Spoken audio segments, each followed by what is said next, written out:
উপরের দিক দেখলে একজন মানুষ কি সুস্থ নাকি অসুস্থ সেটা কখনোই বোঝা যায় না। হাই গাইস, আসসালামু আলাইকুম। আপনারা সবাই কেমন আছেন? আশা করি সবাই ভালো আছেন। আলহামদুলিল্লাহ আমিও ভালো ছিলাম। হঠাৎ করে দেখুন রহমনি কিরকম অসুস্থ হয়ে গেল। কিছুদিন আগেও তার এই সমস্যাটার জন্য ওকে হসপিটালে নিয়ে ডক্টর দেখিয়ে তারপর ওষুধ নিয়ে এসেছি, কিন্তু কোনো কাজ হলো না। একদিন একটু সুস্থ ছিল, আবার সেম ওই সমস্যাটা দেখা দিয়েছে। আর দেবেই না কেন, ওকে একটু ওষুধ খাওয়াতে পারি না। হঠাৎ করে দেখুন হাসি খুশি থাকা অবস্থায় হঠাৎ করে সেই আবার আগের মতোই কান্না করছে। আসলে বাচ্চারা অসুস্থ থাকলে ঘরের কারোরই মন মানসিকতা ঠিক থাকে না। তো আমি ডাক্তারকে ফোন দিয়েছি, কেননা মঙ্গলবার ছিল, তার জন্য ডক্টর বসবে না আজকে। তো রোজের জন্য অপেক্ষা করছিলাম। এই দেখুন রোজ আসার পরে তারপর একটু মুখে হাসি এসেছে। বড় বোনকে দেখে মনে হয় একটু হেসেছিল। একটু হাসির পরে সেম আবার কান্না করা শুরু করে দিয়েছে। তো ডক্টরকে ফোন দেওয়ার পরে বললো একটু ডোজ দিতে। তো কোনো রকম মঙ্গলবার রাতটা শেষ করলাম।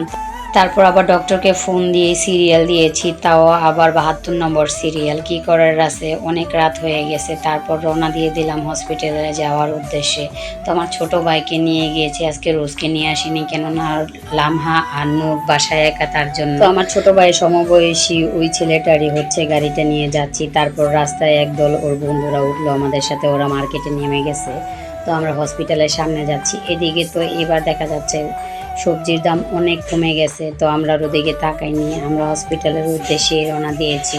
তো লিফট নামতে একটু লেট হচ্ছে, তাই আমার ছোট ভাই একটু ফোন দিয়ে বলে দিচ্ছে ওর বন্ধুকে যে চলে যা, আমাদের হসপিটাল থেকে আসতে লেট হতে পারে, কেননা এত লং সিরিয়াল, আমরা সময় মতো বেরোতে পারবো না হয়তো বা। তার জন্য ওর বন্ধুকে বললো তুমি চলে যাও, আমরা পরে অন্য অটো নিয়ে চলে আসবো। তো হসপিটালে আসলে দেখা যায় কত প্রকারের রোগী, কি আর বলবো। এই দেখুন রহমনি এই বেবিটাকে দেখে সে কত খুশি, এটাকে ও নেবেই নেবে। এর আগের বারও এটা সামনে এসে সে অনেক খুশি হয়ে গেছে। এটা দেখে তো হয়তো বা ও একদম সুস্থ হয়ে গেছে।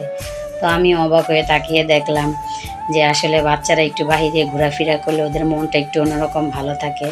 তো হচ্ছে আমরা সিরিয়াল দিয়ে রেখেছি, আমরা টাকা জমা দিয়েছি, আমরা একটু পর ভিতরে ঢুকবো। তো এর মধ্যে দেখেন রহমনি ওর মামার সাথে কীরকম দুষ্টুমি করছে। সবাই ভাবলে মনে হয় ও হয়তো বা সুস্থ। আমিও মনে মনে ভাবছি যে বাচ্চাটা বাসা থেকে নিয়ে আসতে পারছিলাম না, যে কান্না করতেছে, সে এখন মামার সাথে কত দুষ্টুমি করতেছে। আসলে ওরা যদি একটু বাহিরে বেরোতে পারে তাহলে হয়তো বা ওদের অনেক আনন্দ লাগে। কিন্তু আমি জানি না, আমি ওকে গোসল করাই এত সাবধানের সাথে, তারপর ওর কানে এত ব্যথা কেন, তারপর দুধটাও গরম করে দিই কেন, গলাতেও সমস্যা। তো ফাইনালি ডক্টর দেখিয়ে আমরা বাসায় চলে এসেছি। এখন যে ওকে ওষুধ কীভাবে খাওয়াবো সেটাই চিন্তা করছি। তারপরও জোর করে একটু ওষুধ খাইয়েছি। এদিকে লামা তো আলু ছিলকাচ্ছে, বলেছি আলু সিদ্ধ করে রাখো। তো হচ্ছে আমি এসে তাড়াতাড়ি করে একটু গুঁড়া মাছকে ভেজে তারপর টক রান্না করেছি। তো গাইস, আজকের ভিডিওটা আর বড় করবো না, ভালো লাগলে লাইক কমেন্ট শেয়ার করে দেবেন।